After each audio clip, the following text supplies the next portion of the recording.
Welcome to yet another exciting episode of Zoom In with myself, Jacinta MaNgobese Zuma, as we reflect on very important issues today.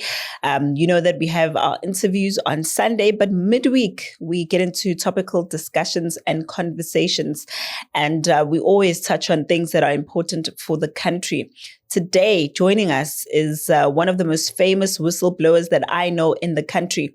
Her name is Patricia, and Patricia Mashale is joining us today to tell us more about the work that she does. But more than that, we've seen that after General Mkhwanazi went on national TV on the 6th of July to talk about all the things that are happening in the South African Police Service, she has been talking about these things for as far back as I can remember, the Senzo Meyiwa case, and so forth. She's been part of the system and therefore knows the ins and outs. And we are hoping Uguti she'll give us a bit of insight on some of the things that are happening. Sis Patricia, welcome to Zoom In. Good morning, Jacinta, and thank you so much for having me. It's a great honor, I must say, to talk to you again, because I know you've given me some serious explosives, but now we've got the Matlala Commission going on right now. What are your thoughts so far on the commission? You know what? I don't know what is going to happen with everything that are being reviewed in the commission, but what I can say is finally, everything are being revealed publicly by a lot of people. Remember, as you said, that I have been speaking, exposing these things publicly for a very, very long time. But people didn't really took notice because nothing was happening. I reported it to all the relevant authorities, including the portfolio committee, including parliament, including wherever, but no one acted. So I believe that at least maybe there will be some action into some of the things that I already reported. Sure. And some of the things that you have reported dig deep into the crimes that go on inside the SAPS. What have you seen so far from the revelations that Mkhwanazi has revealed? And you say, yes, that's definitely it. I do agree. What I've seen so far is the fact that General Mkhwanazi revealed that there is definitely political interference in the South African police service. It didn't happen yesterday. It didn't happen with Minister Mchunu. It came back as far as, I remember Becky Cele. If you can go back to Becky Cele, at some point, people were so confused. We didn't know between Becky Cele and General Matlala who is the National Commissioner of the Minister. Becky Cele, there's a lot of occasions where I also exposed on my social media platforms where there was brazen interference by Becky Cele, where Becky Cele decided who gets appointed, who must be dismissed. I exposed all these kind of things. And back then, as I said, no one acted, no one said anything, not even these people who are now currently, I'm looking at this lady, Van Rooyen, who is now currently testifying.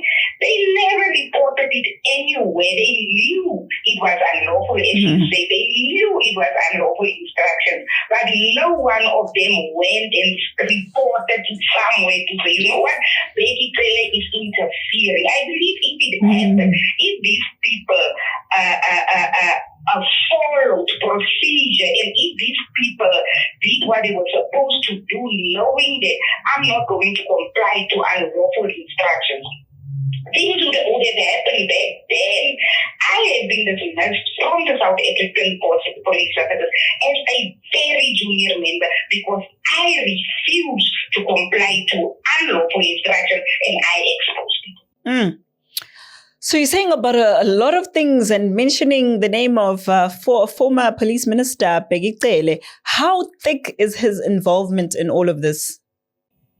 Becky Cele is very, very, I believe there is a lot of witnesses. I spoke to a lot of people who made applications to the commission and to the ad hoc committee, and Advocate Tefo is one of them. Everyone knew what happened to Advocate Tefo. Just before he was arrested in court, he mentioned the name of Becky Kwele, and then he got arrested. I was almost killed because I mentioned the name of Becky Kwele, and I had to flee for my life. So Becky Kwele is extremely, deeply implicated in everything that has been mentioned in that commission. Sure. That's scary. So how bad is it, Patricia? Because we're seeing that South Africa is currently clearly a mafia state, and a lot of it revolves around drugs and drug dealing and drug dealers. But how big is it? Are we talking like Colombia big? Are we talking Mexico, like those big countries? Or is it just South African role players trying to make a name for themselves? What I can say to you, Jacinta, is South Africa is officially a mafia state. And Professor Merida has wrote a letter to Parliament some few years ago to say that if you're not going to rein in Becky Kwele, who had turned the South African police service into a police state, we are going to have a mafia state. And now I can tell you, South Africa is a mafia state. And I've heard a lot of people throwing around names that also involve the number one of the country, saying that he could have possibly been the one that issued the instructions to Senzo Meyiwa, because he had just arrived and didn't have much to do with those political task team killings that was dissolved. What do you think? I want to say think because I don't want us to be charged of anything. Relating to the political killing, I'm one of the people who wrote a letter to the minister, the new minister, Minister Senzo Meyiwa, after I received so many complaints about political killing casting, people who were murdered, people who were tortured, people who are currently in jail for crimes they never committed. I'm one of the people who refer these people to the minister so that they can tell the minister their stories. So the political killing casting was not the minister. While I know, according to what I understand here, the minister did not defend the political killing casting because he didn't want crimes to be investigated. He defended the political killing casting because of the many complaints that he received as a result of the crimes that was committed and covered up by the political killing casting. Oh, I see. All right. So, Patricia, I also saw you exposing Mr. Lee. Who's Mr. Lee? Tell us a bit about him. You know what? I don't know. Currently, just today, I need to defend myself against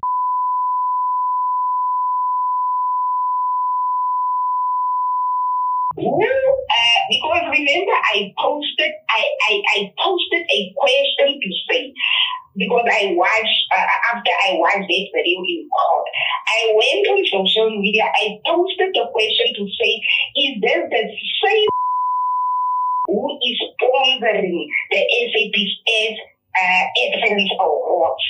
And I posted a picture of the SAPS Excellence Awards with Chinese national commission, Chinese national who are in the picture. The last moment, in my spam inbox in Facebook, I received a letter in demand of a who alleges that I say that he is the one who is the kingpin of that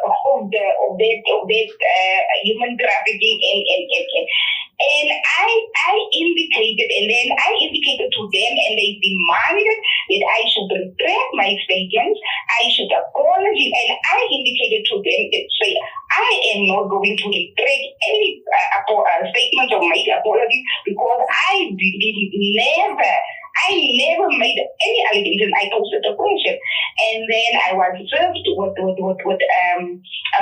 notice of motion for urgent interim interdict.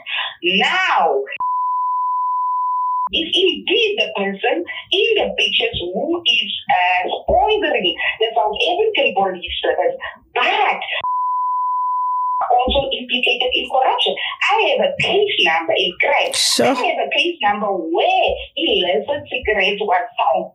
Thousands and thousands of boxes of illicit cigarettes was found in the business premises of and I have information guilty, reached an agreement with the DPP and he paid a fine of 1 million rand. Now, how can someone with such a record be the sponsor of the SAPS Excellence Award? Sure. Today at 2 o'clock, I submitted my responding affidavit, my opposing affidavit to the High Court online, and I requested them that I want to defend myself. I'm going to defend myself virtually. So the case is going in the Free State High Court today. They haven't informed. They just recognize and acknowledge that they received my opposing affidavit. So I will wait for feedback from them. I'm going to defend myself in this, and I have witnesses who will also come forward to say that if and when they go to the they are getting calls directly from generals to tell them they must stay away from them. And cannot come and try to silence me because he is implicated. And if I am interdicted by the court, how am I going to expose this? It's actually also part of the corruption and crime in the South African police. Sure. Whew. Patricia, I just want to ask, for the sake of the listeners who will want to know, how do you know all of these things and how can they take their word, or take your word rather, for it? Jacinta, after I became a whistleblower, when I exposed these things, I didn't expose it because someone told me just. It was not hearsay. When I exposed it, I had evidence in my hand. When I made a protected disclosure to the former National Commissioner General Victoria, I had evidence in my hand. And when I didn't get any reaction and when they retaliated against me, I lost my job and I was almost killed because of that. I told myself that if and when I'm eventually going to be killed because the pain was to kill me, I am not going to go down without telling the world what is happening because I had the evidence. I'm not going to die with the evidence in my hand. Hence, I went public. And after the sources, other whistleblowers who are afraid to do what I do, saw what I was doing, they then started to provide me with evidence of corruption that is happening in different government organizations.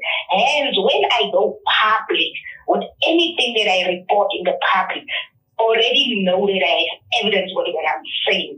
Hence, if you want to take me to court, like Mr. Sheen now is the second person who's taking me to court. Remember the other case where I was also interdicted by General Sibia. I won that case. I have a positive judgment on that case, whereby the judge, as a whistleblower, I have the right to expose corruption in the interest of the public interest. So, I have evidence of everything that I'm saying. But I always tell people that you don't have to take my word for it. You don't have to believe me. But I have evidence, Jacinta. I have reported these things to the PCI, to the Office of the President, to the Office of the Minister, to the Chairperson of the Portfolio Committee, to the SIU. There's no place where I have not reported, and nothing happened. So, as I say, I do have the evidence of everything that I've exposed in public. Sure. I'm just going to ask you two final questions. The first one being, tell us a bit more about this cat Matlala that's made it to the news and become the newest popular name in the news circle. And tell us a bit about, when you're talking about Ket Matlala, there's suspicions again that there might be relations with him and someone who is close to the president, as his nephew, I believe, is what people have been saying. Is there such truth to that? And who is this Ket Matlala? Jacinta, I'm going to lie if I don't need to say I know anything about Ket Matlala. The only time when I became aware of Ket Matlala is when that 360 million tender, health tender was exposed. And the reason why is because a brigadier was involved, and then we saw that this brigadier resigned and she became a consultant of Ket Matlala. I learned with everyone else who is this Ket Matlala and how that he feature in all these things. I'm like other people. Whenever something is exposed about Ket Matlala, that's when I also learn who the Ket Matlala is. I don't have any information about Ket Matlala, but if I can get, and if anyone will send me any information, or because I don't like to speculate.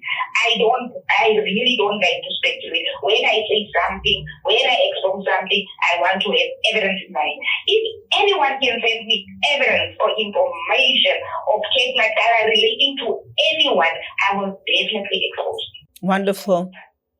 All right. So now, in wrapping up, just please tell us a bit about the Senzo Meyiwa case, because that's how you became famous, and that's how you were known as the person that was trying to be a whistleblower in that case, as well as we seeing Advocate Defu also being involved. Tell us a bit about this Senzo Meyiwa case, and what do you know about it? You know what? I became aware of the Senzo Meyiwa case, especially relating to Dr. 375, around 2020, when Advocate Defu was appointed as the watching brief in this case, and when Dr. 375 was revealed for the first time at the University of Pretoria, I was there. Senzo Meyiwa was there, the sister of Mapisa was there. There was not even mainstream media. We were there. Advocate Defu spoke and said he became aware of this brief. And because I knew Advocate Defu before then, because he was the one who represented unlawfully the Muslim members, and he told me a lot about what actually transpired in this case. And that is how I became to know about the corruption in SAPS pertaining to Brigadier Ziminda and his cold case unit, the corruption in the NPA pertaining to Advocate Baloy, and then even the corruption in the judiciary. And everyone can see it is not something that I have to tell everyone. And people have been complaining to say that if everyone sees the corruption that have been committed on live television in the Senzo Meyiwa case, why is everyone not saying anything? And some of us feel so helpless because we have evidence of the corruption of Ziminda. We have evidence of the corruption of a lot of police officers who went to court and lied under oath, and the judge allowed them to lie under oath. I know there is evidence that so many letters have been sent to Advocate Shamila Batoy relating to the conduct of Advocate Baloy, that she also never acted, and she made it all the messy judges, baseless allegations, while there was evidence that had been sent to her office. So I decided that, you know what, let me also go public with this. There was a lot of reasons. The people who maybe supported the corruption, can I say, I received a lot of insult. I received a lot of backlash. But I told myself, you know what? At the end of the day, the truth cannot stay hidden forever. What is the truth, Patricia? What is the truth? Who killed Senzo? From the information you have. The truth is the 5 accused in that case was never in that house. So I'm not getting you. You're saying the 5 that are, or the 5 that are currently being accused were not in the house. So who? So are you saying that it's the people in the house that know who killed Senzo? People in the house who are currently being avoided by the state. How have you ever seen the state avoid eyewitnesses? How can the state avoid eyewitnesses and go and call witnesses who were not there, who did not witness what happened there? Where did that ever happen in your lifetime? That the state is avoiding eyewitnesses who were there in the house, who knew what happened. The witnesses in the house is the person who was supposed to be in court to be questioned as to what happened in that house. All the witnesses that were in that house that night, including the children. The children should also have been interviewed, because one of the kids could have told at the time, could have told the police to say that this is what I saw. But the state are the ones who are committing a crime here by not calling eyewitnesses, because in your evidence in court, the only people who can be the first people to be interviewed and called to court when a crime was committed is the people who saw the crime being committed. Sure. That's a lot, Patricia. And I want us to take time, some other time, and dig deep into your claims about the corruption in the judiciary. And we want to hear more about the corruption in the judiciary, because I think it's something that a lot of people want to find out and know about. And as a responsible South African citizen, I think it's important for us to know the country that we live in and just how bad things are. So maybe we can make better decisions, or maybe just look after ourselves. But thank you so much for your time, Patricia. We really appreciate it. And I know for a fact this is not the last time we're talking. We appreciate your time, and we hope you avail yourself again for this conversation. Thank you very much, Jacinta. All right. Thank you. That's Patricia Mashale, and she is a whistleblower. She was a member of the SAPS, and she's got the internal ins and outs, the know-hows on how to expose the corruption that has been happening. As we know, General Matlala Mkhwanazi has also done the same as we watch everything unfold. We want to hear your opinions. You can share them in the comment section. Don't forget to subscribe, click on the notification bell, and make sure you share this video. Share the link with as many people as possible so that we can get the conversation rolling. Thank you.